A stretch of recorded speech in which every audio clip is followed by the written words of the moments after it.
السلام علیکم ورحمۃ اللہ وبرکاتہ۔ ایک مرتبہ ہمارے پیارے نبی صلی اللہ علیہ وسلم صحابہ اکرام کے سامنے آخری زمانے کے جو حالات ہیں اس کا تذکرہ کر رہے تھے تو ارشاد فرمایا، میرے بعد ایک ایسا زمانہ آئے گا، امت میں ایسے لوگ پیدا ہو جائیں گے جن کا مقصد صرف اپنی بھوک ہوگی، اپنا پیٹ ہوگا، یعنی اپنی بھوک، اپنے پیٹ، اپنے ذائقوں کو پورا کرنے کے لیے حلال حرام کی تمیز بھول جائیں گے۔ دولت میں وہ فخر محسوس کریں گے، چاہے وہ غلط ہو چاہے وہ صحیح ہو، جس کے پاس دولت ہے اس کی عزت ہوگی اور عورت ان کا قبلہ ہوگا۔ تو اسی طریقے سے زمانہ ایسا آئے گا کہ لوگ عورتوں کی طرف متوجہ ہوں گے، ان کو پانے کی چاہت میں ان کی طرف جائیں گے اور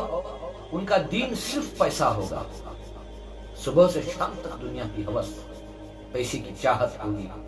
اور نبی پاک صلی اللہ علیہ وسلم نے فرمایا یہ لوگ بڑے بدترین لوگ ہوں گے، ان لوگوں کا آخرت میں کوئی حصہ نہیں ہوگا۔